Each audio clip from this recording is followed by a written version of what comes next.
Qué bueno verlos, a casi todos, caras conocidas. A los que no, muy bienvenidos. Hoy día vamos a hacer la presentación de una referencia de cada Bautista Mellado, pero que tiene algunas características que son bastante singulares. La primera de ellas es que es una puesta en sociedad de una organización muy nueva, que es el CEPA, que es el Centro de Estudio, Información y Arte de Valparaíso, el cual nace a propósito de generar un espacio mayor de movimiento en la escena local. Desde esa plataforma es que nos encomendaron la tarea de trabajar en la conmemoración de los 100 años de Nemesio Antunes, y frente a ello existían algunos ejes programáticos que tenían que ver puntualmente para nosotros, en nuestro caso, con la mirada del uso de los volantines dentro de la estética de Antunes y cómo aquello representaba una determinada iconografía. Hasta ahí, nada del otro mundo. La Ceremi no decidió financiar esta conferencia propiamente tal, y nos ocurre de inmediato el decir, ok, si nuestro mandato era juntarnos, asociarnos para poder generar una movilidad que no existe dentro de la región, es un excelente momento para poder hacerlo. Por lo tanto, si vamos a hablar de una temática que en figura y fondo genera algunas tensiones, ¿cómo salir de ese estado de confort, de la tarea encomendada y uno hace o simplemente deja de hacer? Desde ahí que se nos ocurre invitar a la persona menos conforme con las cosas tal como están. O dicho de otra manera, con la persona que puede establecer una mirada más crítica frente a una tarea objetual en estos momentos que está dando vuelta al país a propósito del Día de las Artes de la Visualidad. En ese contexto, invitamos a Justo Pastor Mellado, con quien nos dejo, y nos va a plantear la relación entre Nemesio Antunes, su estética y puntualmente el tamaño. Perdón, el Día de la Visualidad, ¿cuánto es? 27. Después de ser el 29 y el 28. Así que ser el 21 no pasa nada. Está muy bien. No pasa nada. Muy bien. Bueno, oye, muchas gracias por estar acá. En verdad les voy a contar cómo voy a operar hoy día. Les voy a hablar de Nemesio Antunes, y para mucha gente puede ser sorpresivo que yo hable de Nemesio Antunes. La verdad es que lo conozco bastante su obra por distintos motivos, artísticos, políticos, historiográficos en general. Y la imagen, entonces, lo voy a hacer así, voy a hablar del Antunes del 56, 57, para ubicar entonces metodológicamente también las maneras de hablar de alguien. Entonces siempre yo trabajo en el surco abierto por otros, de tal manera que voy a hablar de Antunes a partir de un texto que escribió Enrique Lin en 1956 en la Revista de Arte de la Universidad de Chile. Ahora, ¿por qué escogí hacerlo así? Uno podría conseguirse imagen y decir, mira, Antunes. No. Como trabajo, dirijo el CEDA, en el Centro de Estudios de Arte lo que hacemos es como subordinarnos a la lógica de las obras. En este caso es la obra de Enrique Lin, es decir, alguien que ya ha escrito, que ustedes conocen muy bien, que es un poeta. Pero lo que pasa es que Enrique Lin en el año 56 era secretario de redacción de la Revista de Arte de la Facultad de Arte de la Universidad de Chile, y cuyo director era Enrique Bello. Es decir, que les estoy hablando de un personal, hablemos, digámoslo así, un personal de la crítica que operaba en el Chile de fines de los años 50. Ese era el tipo de crítico que existía. Enrique Bello, Enrique Lin, Jorge Eliot, Luis Oyarzún, etc. ¿Me entiendes? O sea, no hablemos de que Chile era un descampado. Cuidado. No, para nada. Entonces, Enrique Lin escribe en el año 56 este texto. Y es un texto, y la otra parte que les voy a hablar es entonces de Quinchamalí, efectivamente. Y este texto no tiene nada que ver con Quinchamalí. porque Quinchamalí viene después. Con eso no quiero decir yo que voy a hablar de los distintos periodos de la obra de Nemesio Antúnez, en las cuales habría que... Eso se podría hacer, pero prefiero remitirme a cosas muy precisas que ustedes pueden encontrar y sobre las cuales pueden ahondar. De hecho, ya empecé esta conferencia en mi blog, escribiendo 2 columnas que están disponibles, pensando en el día de hoy, como es mi costumbre trabajar así. Si voy a hacer una intervención, escribo en el blog los rasgos generales de la conferencia, digo, hay cosas que no voy a contar, están en el blog, están escritas, y en el blog, en esas 2 columnas sobre Nemesio Antúnez, aparecen los textos indicados en donde es posible ubicar a Nemesio Antúnez en el panorama general del campo del grabado chileno. Eso está señalado, como les digo, en el blog, escenaslocales.blogspot.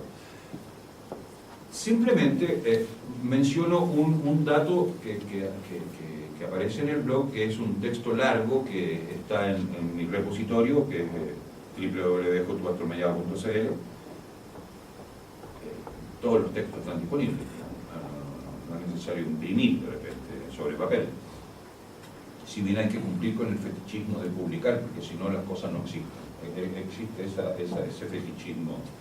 Bien, el problema es el siguiente. En ese repositorio hay un texto donde hablo efectivamente de Nemesio Antúnez y de las tendencias del grabado chileno. Entonces, para resumir en el fondo, habría que pensar que hay como dos gruesas, pero me voy a referir a 3 referentes así bien significativos, entonces ustedes van a entender qué es lo que significa el taller 99 en relación a otras cosas. Esas otras cosas son muy importantes. Es la obra de Carlos Hermosilla y es la obra de Marco Aurelio Bontá.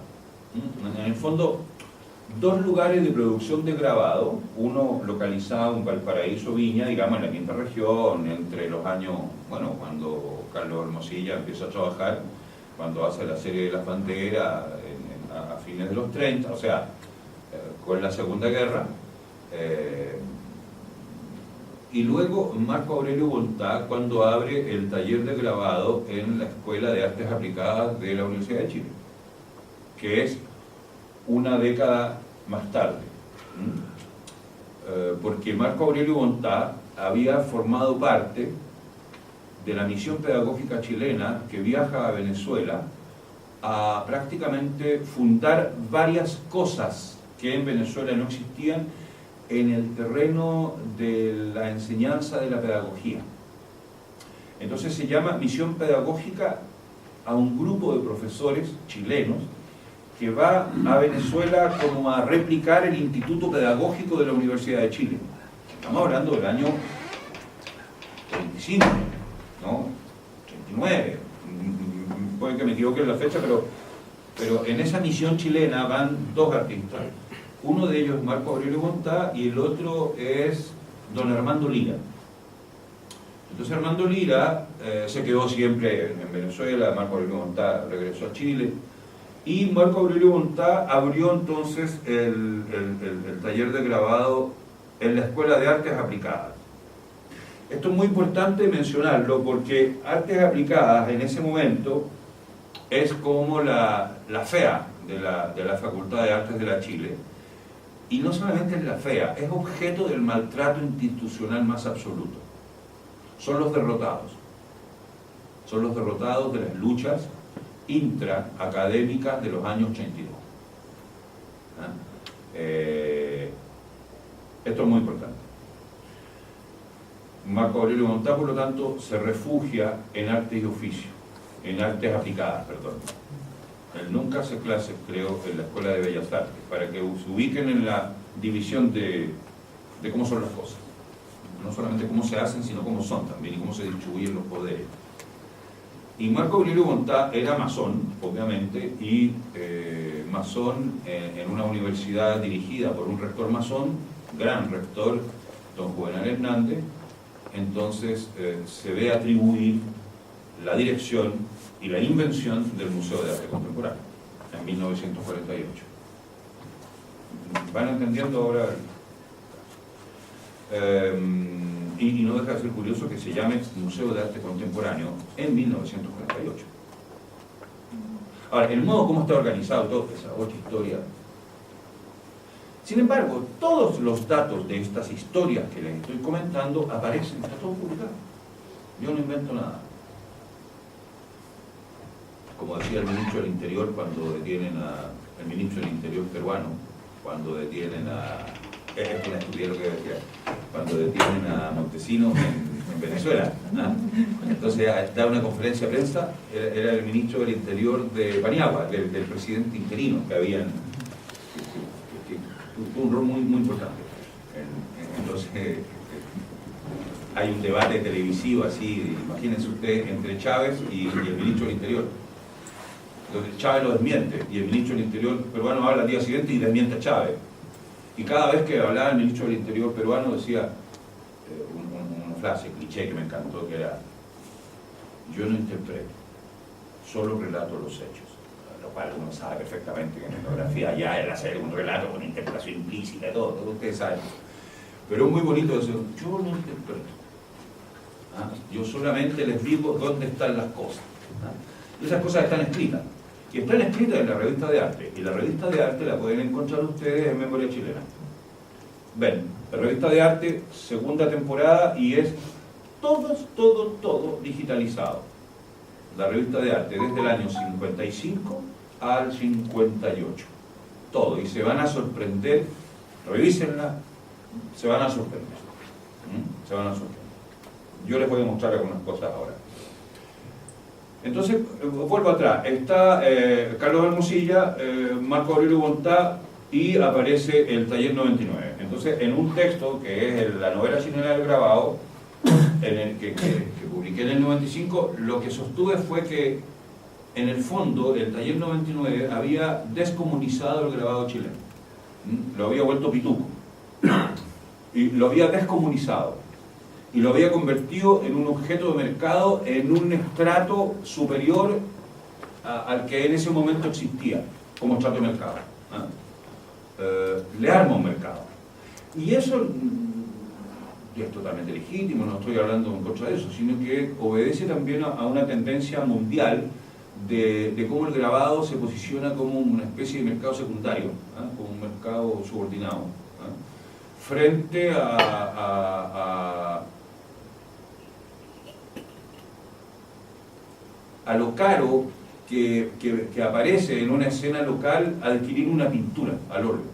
Entonces, bueno, compró un grabado y se arma un mercado grabado. Y además se arma la Bienal de Puerto Rico de grabado y se arma, discúlpenme, pero esto todo tiene que ver con el negocio, chico pero digno, con las bienales de grabado que organiza Antunes en el Museo de Bellas Artes a fines de los 60. O sea, es un espíritu de época, este grabacionismo, este grabado que... Pero efectivamente, ese espíritu de época es más bien hegemonizado por gente como Antunes en vez que Marco Aurelio Bontá. O sea que la Chile, a ciencia, arte aplicada pierde peso, sigue siendo una secta, y Hermosilla se refugia en Viña del Mar. Entonces es como... Pero efectivamente hay un corrimiento. Y esta hipótesis mía de la descomunización del grabado le molestó mucho al viejo Elena, a don Emilio Elena, coleccionista, bueno, bellísima persona. Y un día me invitó muy sentido a su casa a almorzar para explicarme que yo estaba equivocado y que él no, en el fondo no hacía más que confirmar mi hipótesis. Además, él estaba muy sentido porque sectores de izquierda de la época lo calificaban como agente de la CIA. Entonces lo cuento porque es muy interesante. Como el tipo sostiene la política de difusión del grabado de Nemesio Antunes a través de las relaciones internacionales de la Bienal de Grabado, que tiene 4 versiones, ¿verdad? Es Emilio Elena el que hace el nexo internacional y permite que venga Albers, permite que venga los discípulos, más bien, permite que venga gente del grabado americano de primer nivel, permite que venga, en fin, y está Vilche, y Vilche produce la portada de uno de los catálogos, en fin. Y es Emilio Elena el que trae, porque lo traía de su propia colección, una selección de José Guadalupe Posadas. Es la primera vez que en Chile se ve a Posadas. Lo cual desmiente la hipótesis de que el grabado chileno algo tiene que ver con Posadas. No, Posadas fue visto mucho tiempo después. Y los artistas chilenos que viajaron a México antes y que pudieron ver a Posadas, cuando regresan a Chile, no hacen la práctica de transmisión adecuada. Por lo tanto, no es posible pensar que el grabado chileno, por ejemplo, proviene del grabado mexicano, como se acostumbra a decir a veces de manera continua, así dice, y Posadas. No, nada. Lo que hace Emilio Elena es presentar otras cosas junto a Posadas. Es presentar la lira popular. Y la lira popular sigue autónoma. Y el grabado chileno proviene de la lira popular, no los mexicanos. Y la lira popular, en ese sentido, tendría mucho más que ver con el grabado nordestino, de la literatura de Cordel. Listo, entonces las filiaciones más bien son por ese lado. Y en ese sentido, la política de Emilio Elena era un poco, efectivamente, para desmarxistizar el grabado chileno y quitarle la imagen, si ustedes quieren, a Hermosilla. No, pues Hermosilla era la serie de las banderas, el eje nipo-nazi fascista, era las banderas soviéticas. No, pues Emilio Elena. Y además era el linografía. No, pues Emilio Elena tenía una colección espectacular de xilografías nordestinas que eran de un minimalismo católico ya absoluto. O sea, que era la finura católica primaria, primitiva, en contraposición a la imagen sucia de este comunista de Valparaíso. ¿Cómo se le ocurre? Las luchas del pueblo y todo. En cambio acá todo era sublime, una xilografía. A propósito, ustedes tienen que ir a Santiago a ver la exposición de la Adriana Senjo. Si van a hablar de xilografía esencial, ahí tienen una... Y estás poniendo ahora en el Cultural de las Condes junto a la Beatriz Layton. Bueno, paso. El hecho entonces es que efectivamente ahí hay una desmarxistización. En cuanto al chiste de ser agente de la CIA, era que en esa época cualquier disidente, cualquier tipo que estaba en el otro lado tuyo era un agente de la CIA. O sea, Y además Emilio Elena era un extraordinario matemático que había innovado en el campo del estudio de estadística.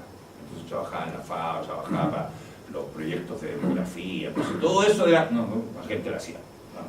Y además las bienales de grabado tienen lugar en el momento en que en Chile se descubre el Plan Camelot. Y el Plan Camelot es de las cosas más maravillosas que ustedes métanse en Google, Plan Camelot, y van a ver que la historia del imperialismo en Chile no es una ficción, es decir, es una cosa con la cual uno vive nomás. El Plan Camelot. Eso. Y el Plan Camelot es descubierto durante el gobierno de Frei Montalva. O sea, y es objeto de varias discusiones en el Parlamento. ¿Ustedes saben lo que han escuchado hablar del Plan Camelot? Es el plan de la CIA, de intervención de la CIA en todos los países de América Latina, en Chile en particular, y fotografía en todo Chile. Entonces, mientras en el Congreso se discute contra el Plan Camelot y contra la intervención americana y todo, el embajador americano, es una chiva, ¿no? Pero es todo verosímil. El embajador americano se supone que llega a la moneda y le regala al presidente un álbum, la cartografía de Chile, que ya los americanos lo habían hecho y está todo ahí, o sea, fotografía, acá, geomorfología. Entonces los otros seguían discutiendo sobre el intervencionismo americano. Los tipos ya tenían las cartas de Estado Mayor ahí listas. Tecnología. Bueno, entonces toda la historia del grabado, y ahí Emilio Elena seguimos discutiendo, fue una cosa. Pero es como para decirles que estas tres tendencias, ustedes pueden dividir, bueno, una cosa es Hermosilla, otra cosa es Marco Aurelio Montá, y otra cosa es Antunes y el taller 99. Entre medio hay una pequeña cosa que se llama Bonatti, es el taller de Bonatti en la Escuela de Bellas Artes de la Chile. ¿Ven? Que eso es distinto. Y Dearborn aprende grabado con Bonatti, no aprende grabado con Bontá en la Escuela de Arte Aplicada, aprende grabado, que era el único lugar de grabado en la Escuela de Bellas Artes. Estoy hablando del año 65, 66, después en el 70, pero 65. Y donde estaba el profesor Palazuelo, en fin. Y Gibbon mencionaba una cosa de Bonatti, que Bonatti le decía a los alumnos: escuchen el sonido del ácido trabajando sobre la placa. Esa sutileza, así como que los tipos eran bien fanáticos de un tipo de tecnología que en la escuela de arte era completamente subordinada. Entonces, era como un lujo, y era un lujo tecnológico. Entonces, el grabado en la Chile no se desarrolla. Lo que sí se desarrolla es la serigrafía como grabado, y de manera bastante rápida. Entonces, sigue Palazuelo, sigue con sus cosas, siguen unos tipos enseñando litografía, pero de repente los tipos se mandan la serigrafización de la escuela, lo que coincide con la enseñanza del dibujo en la Chile, ¿no? Sobre papeles traza, sobre... Entonces, ven ustedes que son momentos de enseñanza y momentos de transmisión de saberes que están muy desarrollados como enclaves, porque eso que ocurre en la Chile no tiene ningún efecto en Valparaíso, por ejemplo, en ese momento. Ninguno. Si bien en Valparaíso arman la Escuela de Artes Visuales y se llama de Artes Visuales, pero entonces, las cosas no están tan unificadas y se desarrolla un espacio de grabado en Concepción mucho más tardíamente, ¿no? Después de Millar y todo, pero eso ya durante la dictadura. La Escuela de Arte de Concepción data del 72, recién, ¿no? Y siempre la Católica, bueno, se supone que es como la continuación del Taller 99, pero convertido en escuela. Se supone, no es tan así. En verdad, ahí, cuando ustedes ven en una misma escuela a los 3 tipos de Concepción, que son Vilche, Jaime, Cruz y Pedro Millar, bueno, eso es la Católica. La fama de la Católica se la dan estos 3 grabadores, no los pintores. Conozco algunos a los que tengo mucho aprecio, pero lamentablemente creo que en términos institucionales el grabado en la Católica permite unos desplazamientos mayores, en fin, esa es otra historia que sería. Pero es interesante que ustedes ubiquen entonces a Antunes en ese triángulo, en ese triángulo como bien general que les planteo. El Taller 99 es del año 59, del 60.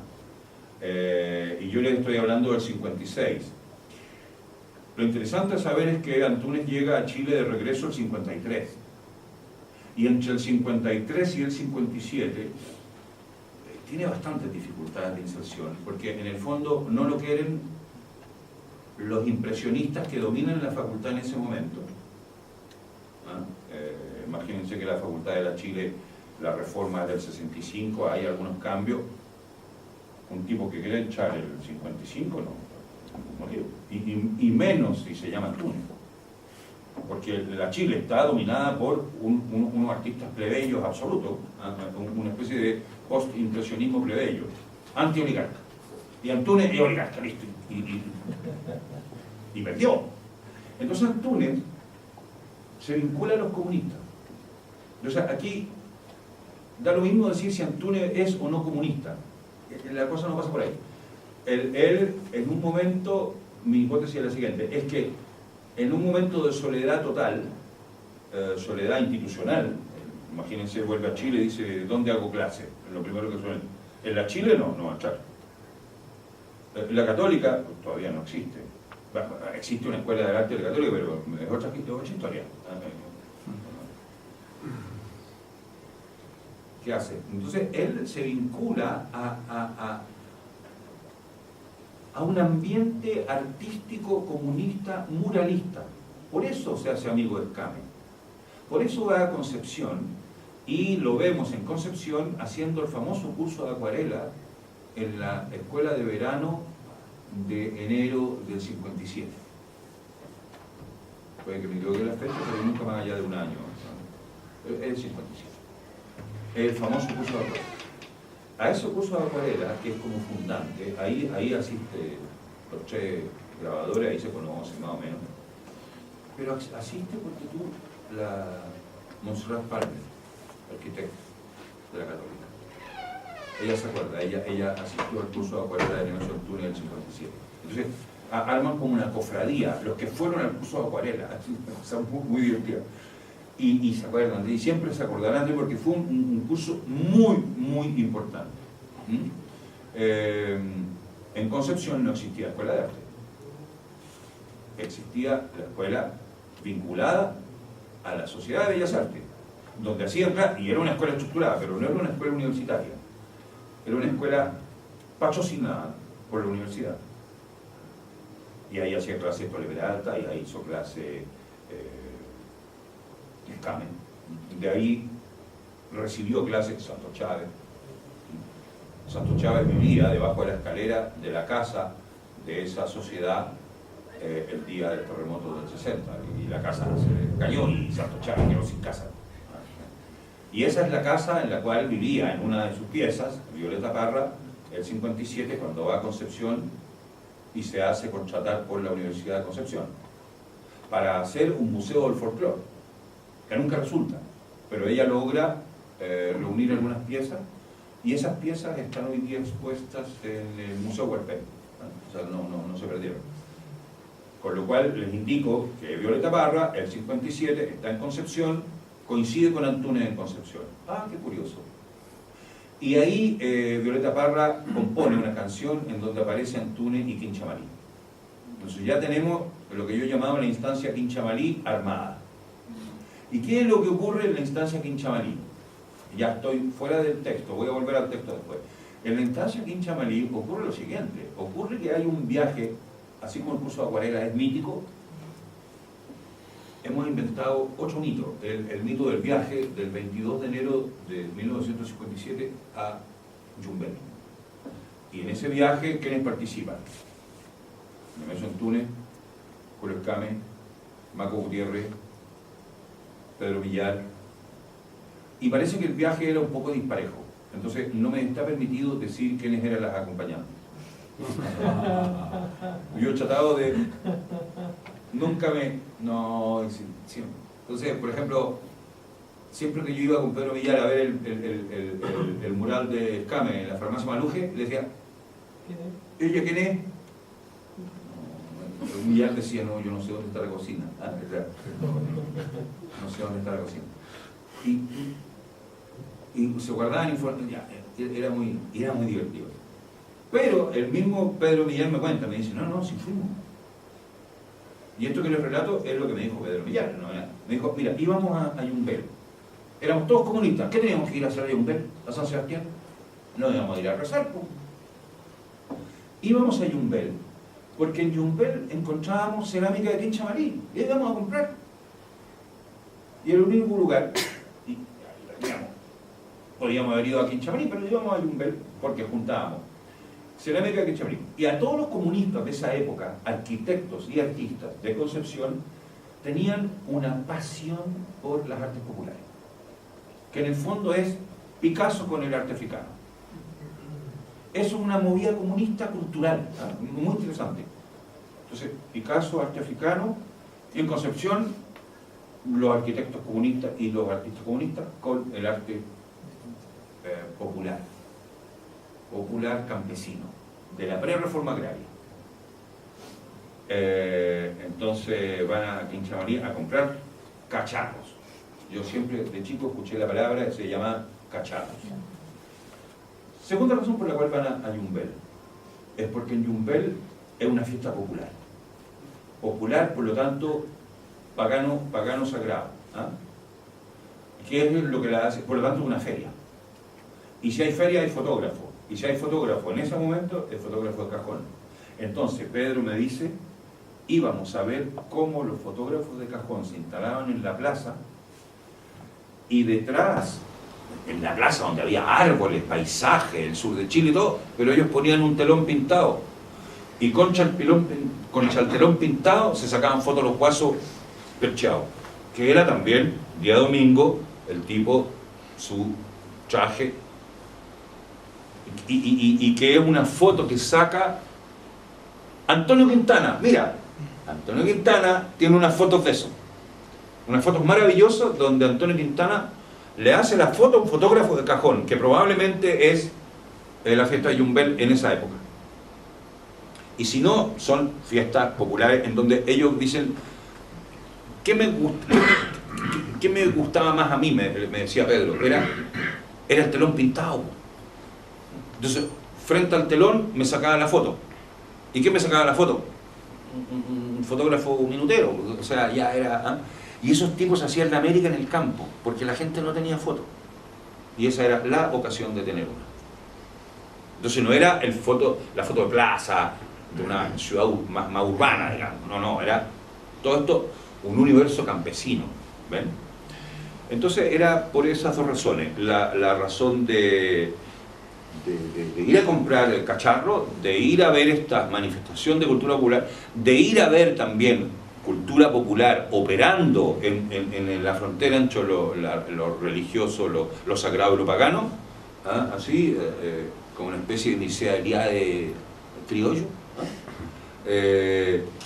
Y otra razón muy importante es que tiene que ver con Quinchamalí, es que Quinchamalí era grabado objetual. Los cacharros eran soporte gráfico. Ahí está. Como son negritos, no solamente son antropomorfos, sino que están esgrafiados. Y el esgrafiado, como está pintadito con esta solución de pintura, ceniza y de látex, qué sé yo, lo que... ¿Y lo ven? ¿Ven? Es un tipo de objeto que no puede dejar de interesar a un artista. ¿Ven ustedes? Entonces, eso les pongo esa imagen de Quinchamalí, pero esa imagen la saqué de la revista de arte del año 58. Entonces, esta es una foto en blanco y negro de cómo en el año 58 la Universidad de Chile, a través de la publicación de su revista de arte, Tomás Lago escribe, el Museo de Arte Popular, como que se toma la revista, y es un número especial de Quinchamalí, para ubicarles la importancia que tiene Quinchamalí en el arte chileno. O sea, no es solo una invención de Antunes, es una preocupación que tienen los artistas, los académicos de la Chile en particular, de juntar, y no de la Chile, de conectar las artes populares con el arte contemporáneo. Eso está un poco en el aire del tiempo también. ¿Ven ustedes?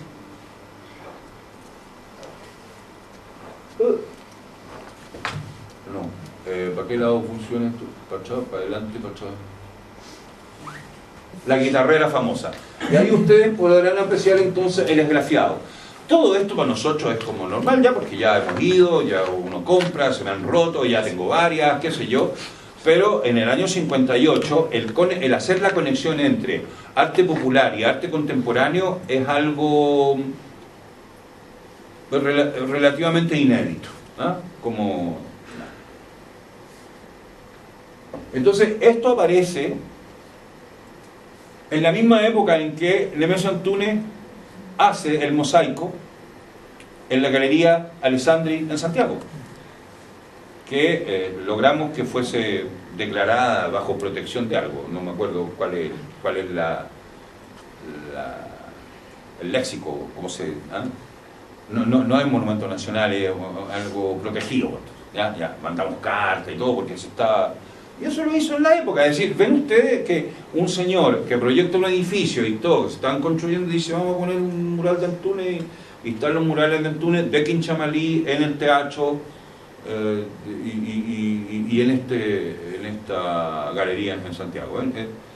Forma parte de un cierto espíritu de época que no es hegemónico y que se enfrenta a los post-impresionistas de la Chile, que controlan todavía la facultad. Los comunistas, Balmes y compañía, llegan después del 65, para que se ubiquen. Aquí estamos en el 58.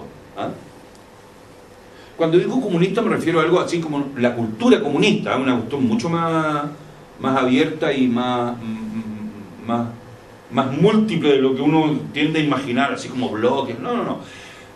Porque este tipo de cultura comunista es un tipo de cultura comunista muralista que está en contradicción y en pelea con los comunistas más cosmopolitas, que cuando cuando conquistan políticamente la facultad, los dejan marginados a los otros, pues, a los muralistas.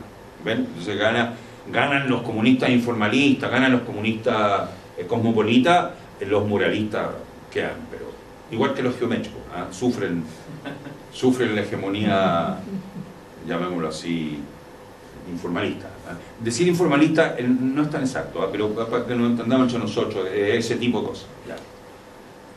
¿Ven? Acá vuelvo yo a una situación que es anterior a Quinchamalí, con Nemesio Antunes, y tiene que ver con este texto de Enrique Lil, que se lo voy a dejar, y donde están los cuadrados, es decir, la historia de los famosos cuadraditos de... Entonces yo decía, claro, es una... y esto puede ser una total estupidez, ¿no? Es una referencia a los manteles campesinos, obvio. No, cuando él está becado de nuevo por la Flaherty en París del 52,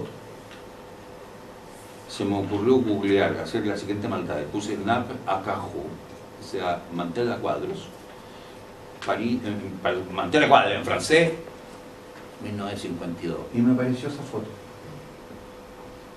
Y Nemesio estaba en París. Entonces, en verdad, los cuadraditos tienen múltiples fuentes. Y esa fuente no deja de ser interesante, de ser pesquisada como referente. Miren esto otro.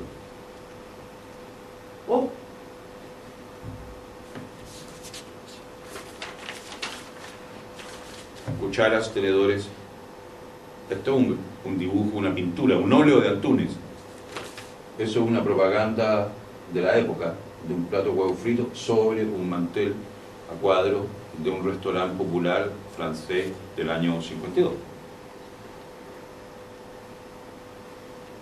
Vaya, hasta eso, ¿ven? O sea, también, espíritu de época, hay muchas cosas que provienen de ahí. Esto tendría que ver con una rama así como de la iconología, es decir, ¿de dónde vienen mis imágenes?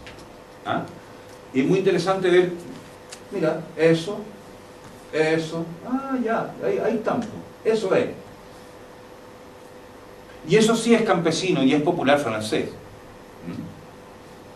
Ahora, yo he encontrado cuadrados así, pero de hule, en Chile.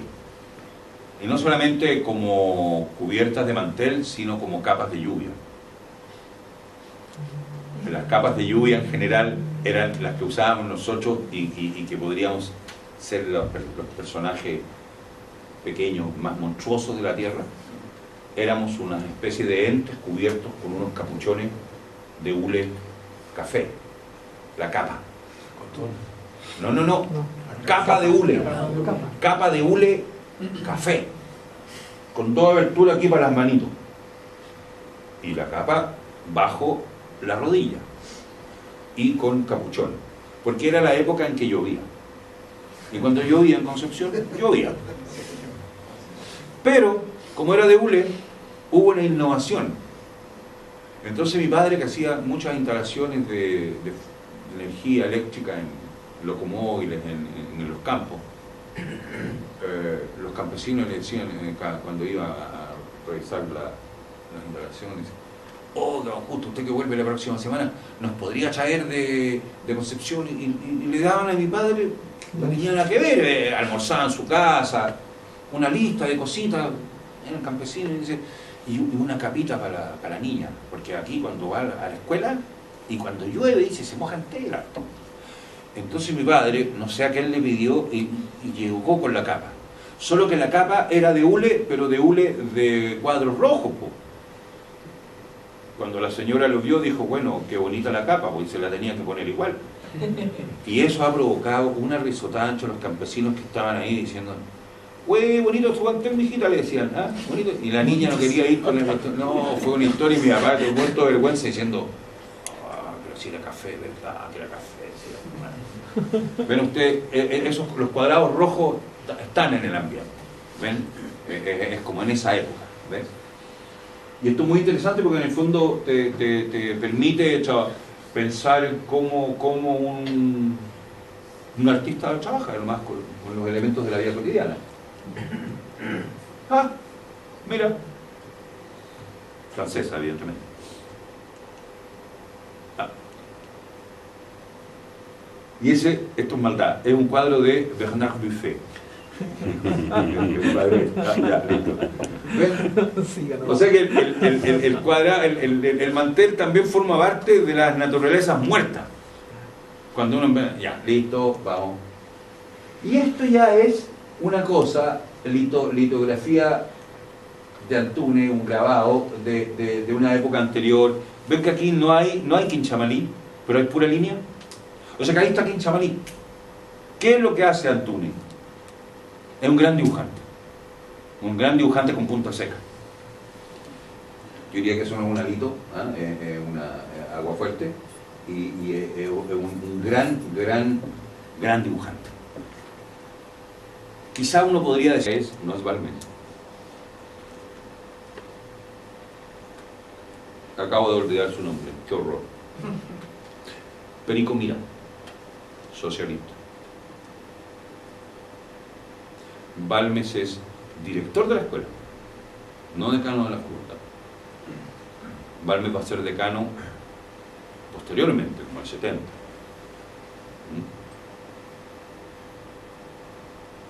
Porque se ubiquen en el... Bueno, entonces, esta es la... Carlos Pedraza entonces forma parte del establishment de la Facultad de Arte en el año 58. ¿Ya? Pedraza, Israel Roa, Montesino, o sea...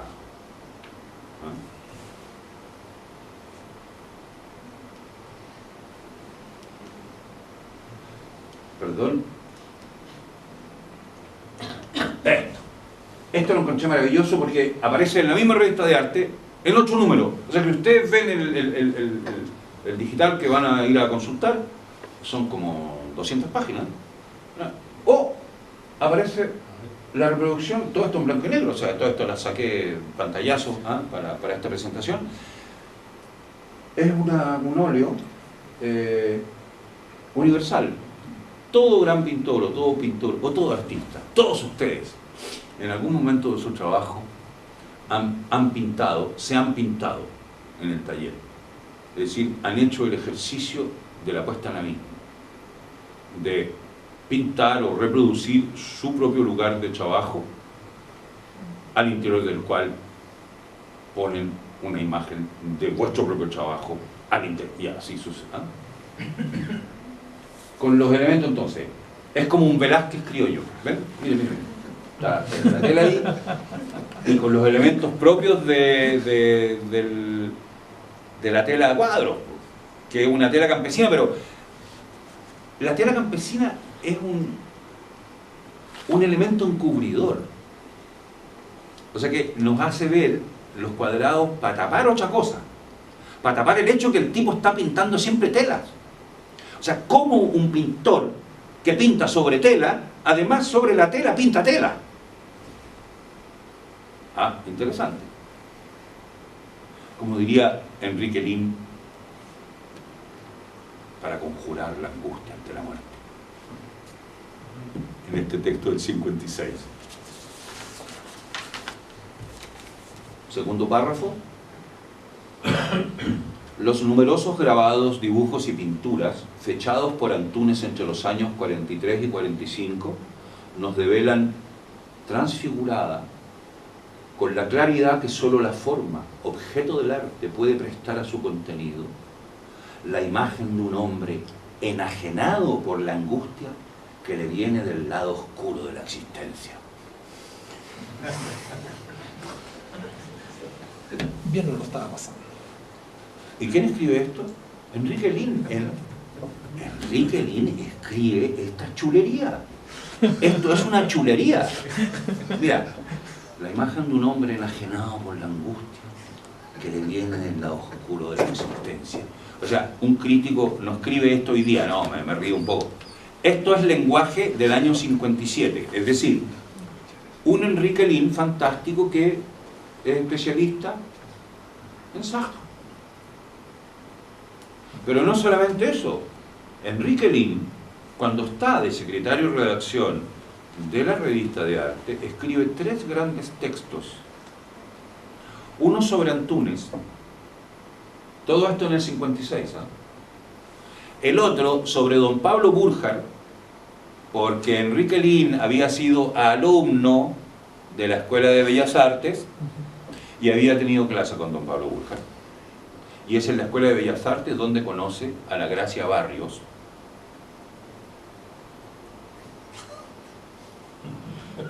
Y es Enrique Lihn el que le presenta a Gracia Barrios a José Balmes.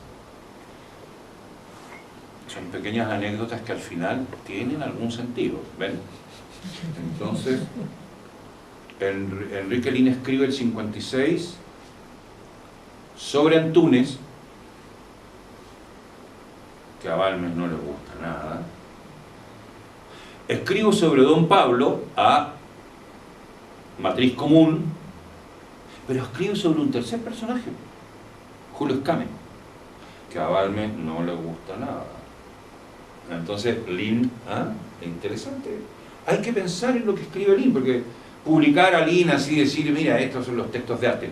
Esos textos de escribir, como escribía Lihn, sobre arte en el año 56, discúlpenme, es un gran hallazgo. O sea, estos textos están publicados ya están publicados en volumen. Si los encuentran, léanlo. Yo diría que esto es como lo mejor que se ha escrito sobre Antúnez. Lo escribió Lihn. Yo lo acabo de releer y cada vez que lo leo me gusta menos. Me gusta menos porque ya lo leo con maldad, ¿ah? Lo leo con maldad en el sentido de decir, oye, qué raro cómo organiza el texto ya. Ubican cuando uno se pone así, oye, qué raro cómo organiza el texto, porque parte hablando primero, pero dice cosas que dice un crítico de arte. Por ejemplo, dice, el Antúnez de la primera época. ¿Cuál es la primera época? Tengo que entender que era la época del 43-45. Porque como ahora escribe en 56, tiene que haber una segunda época. ¿Y cuándo empezó la segunda época? Es la segunda época, y de repente inventa otra palabra. Dice, a través de sucesivas etapas y de su conocimiento por el arte abstracto, Antúnez llega al realismo antinaturalista que ahora practica. Háblenme, Lihn inventando nomenclatura, realismo antinaturalista. Cuando parte diciendo que el primer Antúnez es expresionista. Entonces ahí entendemos, el primer Antúnez quiere decir que es el Antúnez antes de llegar a París, que es el Antúnez de Nueva York y del Heiter de Nueva York, que eso es muy interesante de Antúnez. En el fondo dice, ese es el más expresionista. Pero curiosamente, Lihn habla de unas obras que no aparecen ilustradas en este número. Y ahí viene un problema, que uno seguramente tuviera un problema, porque todo lo que aparece son óleos, no hay ningún grabado. Todo esto son óleos. Son óleos de Nueva York y óleos de Nueva York, del 49, o sea, de la primera época. Pero no lo dice. Por lo tanto, el texto habla de unas imágenes que aquí no están. Eso es bonito también. Y está una pintura, se lo puedo mostrar después, Valparaíso, año 55. ¿Ven? O sea que en este texto, Lihn se esfuerza en ubicar a Antúnez. Inventa, dice, no, la primera etapa, imagínense, el tipo escribe en el 56, dice, primera etapa expresionista, segunda etapa realismo antinaturalista. Y dice, menos mal que no es realista social. Lo dice. Si es bonito el texto. Dice, o sea que este tipo, el que en el fondo está diciendo, no es comunista, no es realista socialista. Pero está atravesado por conflictos existenciales importantes, como todo gran artista, qué sé yo. Y dice lo siguiente. Antunes se manifiesta primeramente contrario a la sensualidad gozosa, herencia del impresionismo. Herencia del impresionismo, transmitida por los Fauves a la pintura moderna. Apasionado, Antunes, por desnudar al hombre en su dimensión irracional, agónica. ¿Por qué Enrique Lin menciona a los Fauves en el año 56? Hay que pensar que en el año 50 en Chile se presenta la gran exposición francesa de Manet a nuestros días, de los años 57, 60. Entonces, ven ustedes cómo se mueven las cosas y todo el tipo de cosas que hay que pensar. ¿Por qué Lin habla contra los fauvistas? Dice, ahí tiene usted a Antunes. No se dejó influir por los impresionistas, gozosos, sensualidad gozosa. Él es un maestro, dice, del realismo antinaturalista, habiendo sido antes expresionista. Pero este mismo argumento contra la sensualidad gozosa es el que usa Brugnoli para descalificar a Benmayor y compañía en plena dictadura, cuando los trata de hedonistas. Y ser hedonista era ser cómplice de la dictadura. O sea, ¿me entienden ustedes? Como sensualidad gozosa. Porque en Chile no puede haber sensualidad gozosa. Hay que castigarse y golpearse la punta de los dedos. Por eso que Smyth se reía tanto y decía, no, lo que pasa es que en Chile tenemos una pintura de escasa variedad tonal. Y es efectivamente así. ¿Ah? No hay cosa más ordinaria que el colorinche. Imagínate el colorinche andino ya. Eso está para el norte, ¿me entiendes? Juan Francisco González son puros ocres, tierra, pintura viril.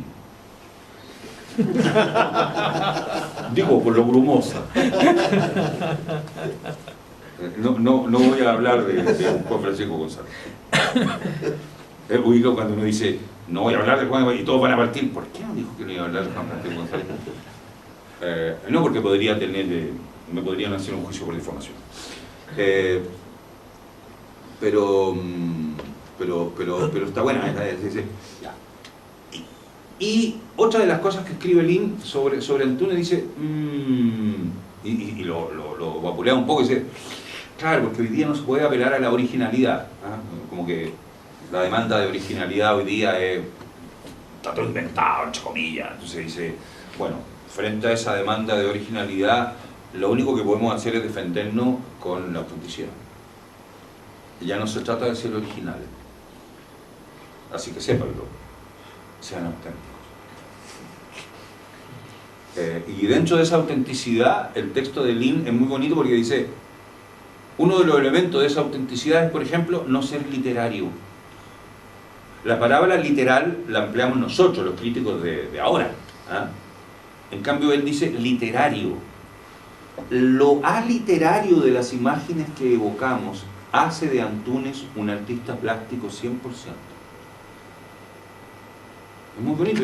La pureza formal de Antunes tiene que ver con esa aliteralidad. Dice, no hay sombra de literatura. Mira, lo toma como un valor. Es una cosa interesante. No lo creo así, y también es plausible, en el sentido que efectivamente el realismo antinaturalista de Antunes se radicaliza con Quinchamalí. Entonces, en ese sentido, habría un tercer momento de Antunes que sería de un realismo más naturalizante, entre comillas, si quisiéramos tratarlo mal. Pero yo diría que es un realismo de un esteticismo culturalizante, en donde la vasija de Quinchamalí pasa a convertirse en un significante. ¿Ah? Y se convierte en un emblema. Pero se fijan que Quinchamalí no es todo Antunes, no, es el Antunes del 57. Con eso no digo nada malo de Antunes, sino que digo, ubíquense, antes de eso está la bicicleta, antes de las bicicletas está el Santo Sudario finalmente. ¿Ah? No está hablando del mantel doméstico, está hablando de su mortaja. Claro. ¿Ven? Y luego, puse ese texto que es el texto que escribe Tomás Lago en el 58 para hablar de por qué hacen la revista dedicada a Quinchamalí y dicen, mire, es por esta relación entre arte moderno y arte popular, pero no mencionan a Antunes. No mencionan a Antunes, que ya en el 57 había hecho Almorzando en Quinchamalí. Entonces ahí ya las cosas en la Chile, ¿ven? O sea, Antunes no entra en el sistema de la Chile. Quien mete a Antunes en revista de arte es solo Enrique Lihn.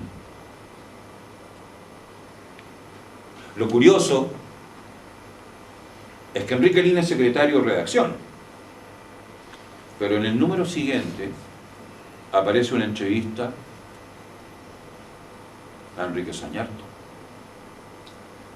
que es el hermano de Antunes. ¿Y quién le hace la entrevista? Enrique Bello, el director de la revista. Curioso. ¿Me entienden? O sea, hay que ver también, mira, y el texto sobre Sañartu es harto bueno, que le acabo de sacar fotocopia ayer, porque en las colecciones en que estoy trabajando, los coleccionistas tienen una gran cantidad de obras de Sañartu de los años, de fines de los 50, pinturas y grabados. Es bien interesante. Pero se fijan, o sea, cuidado, no hay mención a Antunes en este texto. Y esta es la portada, imagínense, la portada de la revista del 56, del número de abril-mayo. Es un dibujo de Antunes, y como lo señalaba en el blog, es un dibujo preparatorio a unas litografías, dice, que se están haciendo en ese momento. Un dibujo, ¿ven? Y lo interesante es que el otro gran mito en la pintura, es la sombra en el muro, que refiere a la hija del alfarero de Corinto. Tenemos otro cacharrero. Pero esta pintura, este dibujo es muy radical, o puede ser muy radical, porque fíjense ustedes que no hay cuerpo masculino. En la derecha es una mujer y la sombra es otra mujer, es el doble de sí misma. Por lo tanto, no es una cita del mito del alfarero, de la hija del alfarero Corinto, es directamente la hija en cuerpo. Pequeño.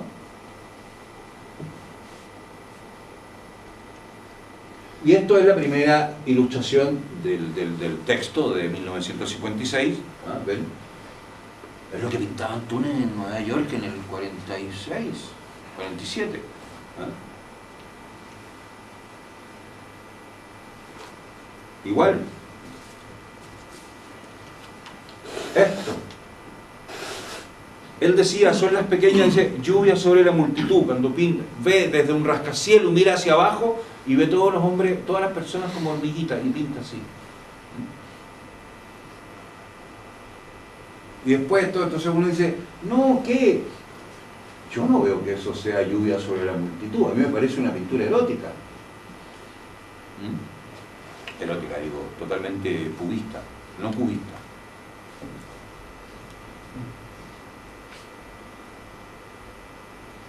Es por la profusión de línea en el grabado. Eso es lo que lo hace cochino el grabado. En definitiva, el grabado es una actividad bien cochina. Mira el tema nomás. No solamente, no, porque la tecnología es cochina. Pero fíjense ustedes que la xilografía es como esencialista, ¿eh? Es como culposa, ¿eh? Es esencialista. La cochinada viene con, y el erotismo, la eroticidad del grabado viene con el aguafuerte. Y la serigrafía ya es soviética. Publicidad americana, pero es... En cambio, Lalito es como delicado. Es como, ¿ah? Como media firulía, ¿sí? Sombra, grasa. Ay, en cambio, Maturana sabe, en cambio el agua fuerte ¿viste que si dejáis pasar el ácido se te consume la plancha? ¿Y en qué consistiría el erotismo implícito en las tecnologías? En hacer que todo se carcoma como la pasión hasta el momento adecuado. ¿Qué define? Entonces hay que retirar. Y luego viene esta técnica de la terraza, que cubre y que saca. Lo retiro. Es una perversidad.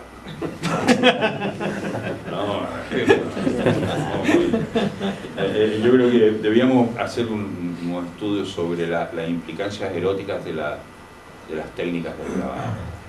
No, sobre todo la litografía, como son piedras, tengan cuidado con la lito porque están más cerca de la muerte, ¿no? Que son lápidas. Por ejemplo. Y ahí uno se mete en un hoyo profundo. ¿Ves?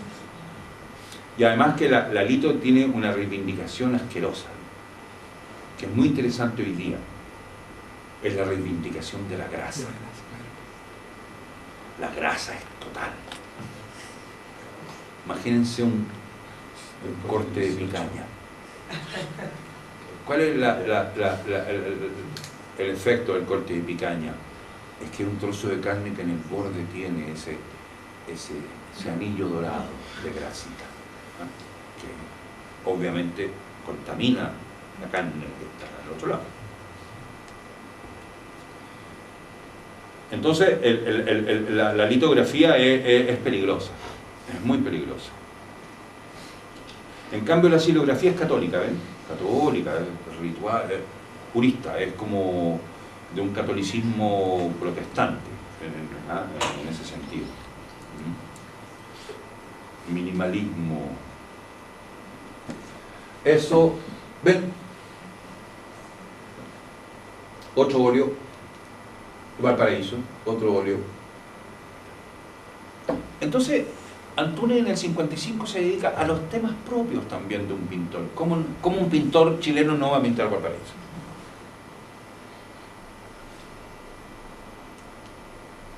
¿Cómo no va a pintar una ventana?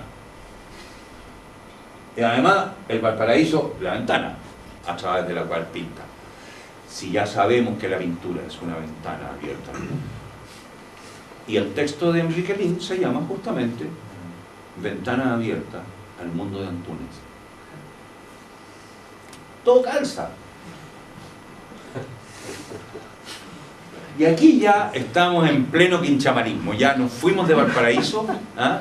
Aquí estamos en plena coyuntura del 57, que yo en Concepción he dicho con un amigo mío, Edgardo Meira, que el año 57 es el año más importante del siglo. Y efectivamente es el año más importante del siglo. En primer lugar, yo lo voy a reducir, por lo menos para Concepción, ¿no? Ya que estoy en terreno adverso. Es el año más importante, en primer lugar porque es el año en que Escames pinta el mural en la farmacia Maruja. Construye un imaginario local que lo refuerza. Pero además es el año del Sputnik. Y el Sputnik en Concepción como noticia fue alucinante. El progreso. Uno, no solamente la derrota del imperialismo, sino el triunfo del progreso, pero el progreso soviético, que guía a la humanidad al destino ineluctable, el socialismo. Se dice, destino ineluctable. ¿Y cuál es el tema del último panel del mural de Escames? El triunfo de la ciencia. La Universidad de Concepción, y aparece el profesor Lipschutz, el triunfo de la ciencia comunista, y aparece la enfermera inoculando, poniéndole la vacuna a un tipo que está de espalda. La enfermera es doña Juanita Gutiérrez, enfermera universitaria, comunista, en esa época era la mujer de Pedro Millar. Mi madre siempre la admiraba porque decía, es enfermera universitaria. Y el personaje que está de espalda, y que Pedro Millar nunca quiso confirmar, es Macu Gutiérrez. Entonces es un personaje de la ciudad. O sea, además es una pintura en la cual los agentes culturales de la ciudad se ponen en escena. Y en esa pintura de Escame aparece Nemesio Antunes. Y aparece Nicanor Parra, aparece Violeta Parra, aparece el doctor San Martín, que era el presidente del comité de las campañas de Allende en la región. Y aparecen los albañiles que hicieron el fresco con Escame. Y aparecen todos. Aparece Orieta. Aparece la hermana de Jodorowsky, que era una de las que Pedro no quería decir quién era. La pelirroja. Y abajo, ¿por qué el año más importante del mundo? No solamente por el Sputnik. Abajo, en el panel, hay un hombre con anteojos negros, de marco negro y un sombrero. Entonces estábamos con Pedro Millar, porque yo tenía la costumbre de siempre ir ahí a ese lugar, y había un amigo mío que me decía, me lo decía en argentino para humillarme. Me tenés podrido con el mural de la farmacia. O sea, yo cada vez que iba a la farmacia, entonces, los tenía podridos. Entonces en una de esas podredumbres voy con Pedro. Y estamos los dos mirando, muertos de la risa también. Ya, Pedro, dime quién es. Ya, yo tengo... sobre todo que detrás habían unas escenas de medicina mapuche, herboristería jesuita, todo, un mural fabuloso. Y en un momento estamos solos en la farmacia, y yo le digo, oye, ¿y el viejo que está abajo? ¿Qué amigo? No lo sé, me dice. Y quedamos en silencio, y de repente no estábamos nada solos. Alguien detrás de la caja registradora antigua, que lo tapaba completamente, había un señor peladito, de corbata, pero peor que la mía, así, bien amarrado así, y dice, Oppenheimer. Y él estaba acá, parecía que tenía un problema, un señor, y no se movió más. Y le preguntamos, ¿cómo? Oppenheimer. Y no dijo nada más. Eso era. Oppenheimer, el creador de la bomba atómica, ese año firma un manifiesto contra la proliferación de armas nucleares y se ve retirar su pase para el Departamento de Estado, o sea, ruptura total con el Departamento de Estado, y se convierte en un héroe del movimiento para la paz. Entonces Escame lo sabe, lo agarra y lo pone en el mural de Concepción, porque Concepción está a la hora del mundo. No solamente porque el Sputnik pasó y lo vimos, sino que además Oppenheimer está en Concepción, en el mural. Ahí está. Alucinante. O sea, ya está. Por eso, y ahí está. Eso es el ambiente en el cual se mueve Antunes en el año 57 en Concepción. Pero de eso Enrique Lihn no habla una sola palabra, obviamente, porque estamos en el año 56. Y en el 57 entonces creo que son las relaciones más estrechas que Antunes tiene con la cultura comunista. Con la cultura comunista. Es el momento en que él produce la serie de Almorzando en Quinchamalí, que tiene que ver con esta. Esta es una primera, es una cueca en Quinchamalí, ¿ven? Sobre un papel rosado. ¿Ah? Por favor, no se rían. ¿Ven? Pero luego está esta, que es la misma, pero sobre papel de diario.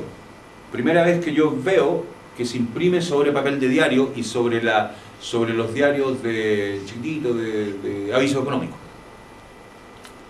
O sea, no hay grabador que no haya hecho un grabado sobre papel de mercurio. ¿Ah? ¿Ya? No solamente para limpiar la plancha, sino como un acto de agresión política. Y aquí está la almorzando en Chavalí. Esto es ya del 57, ¿ven?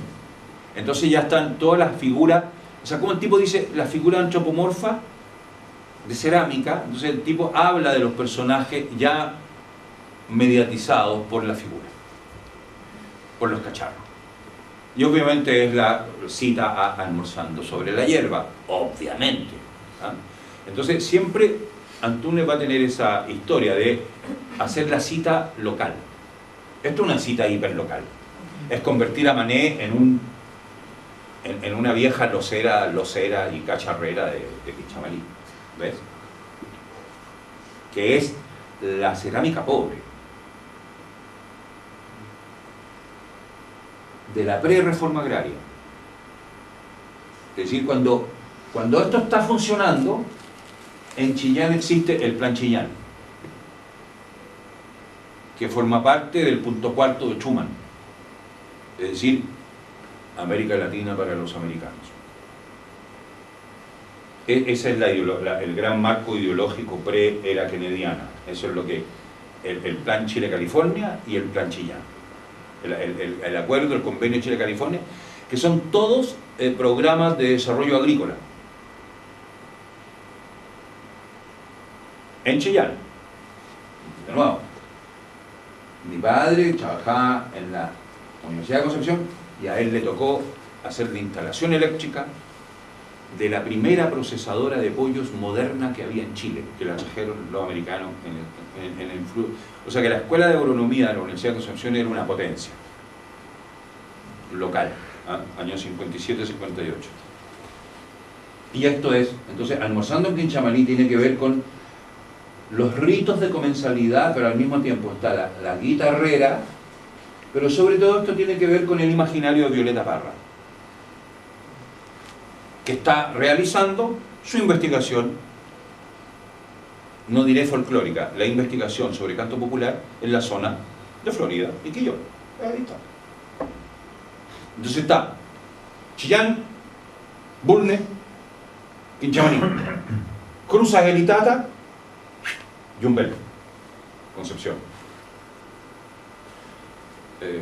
Todo es imaginario.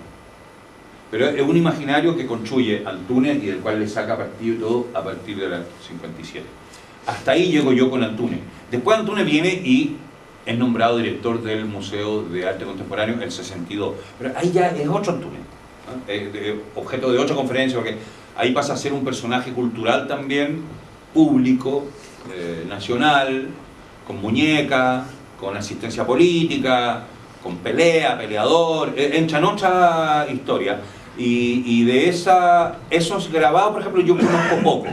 Yo tendría que hacer un estudio, lo voy a hacer, de la obra de Antúnez más de los 60, por ejemplo, porque 60-70, que es lo que menos conozco, porque me pareció que había una documentación previa que ustedes podían no conocer y que en definitiva está. Todo esto que les digo está a la mano. Así que esa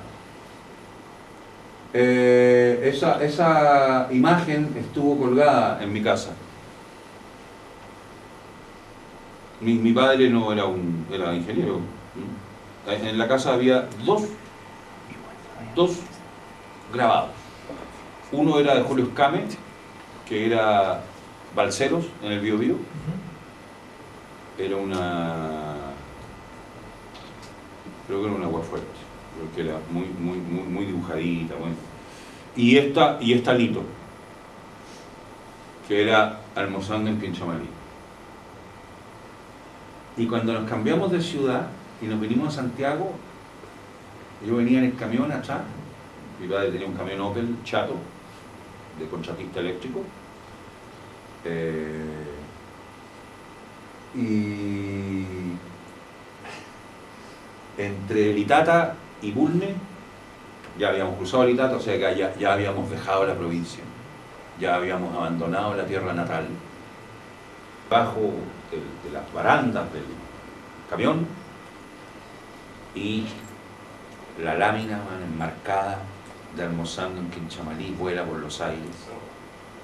Me golpea en la cabeza, o sea, ¡za! ¡Pa! ¡Pum! Y sigue. Y cae al borde del camino y se perdió. Y mi hermano, Marcelo, que iba en la parte de atrás también, gritaba que paráramos, que no sé qué, porque había... Y cuando llegamos entonces a Bulne, no sé si lo debo decir aquí, pero mi hermano menor Está allá atrás. allá atrás, y era un pergenio, bueno, de este porte, se baja, bueno, llegamos al servicentro. Te dije, weón, que parara, y tú estabas indignado, weón. O sea, asistimos a este quiebre familiar de que nos vamos de Concepción, cruzamos Litata y Almorzando en Quinchamalí explota en nuestra cabeza. Y el 8 dice, para, hay que buscar los restos. No, el padre con la modernidad delante, el olvido. Y el 8 que no perdona, porque dice, te dije que para. Mi madre quedó helada, porque siempre la modernidad congela a la gente, le da susto. Pero esa es la historia de por qué a mí me interesa al final Antúnez y Almorzando en Quinchamalí, porque estaba en mi casa nomás. Al final, esa razón. Muchas gracias.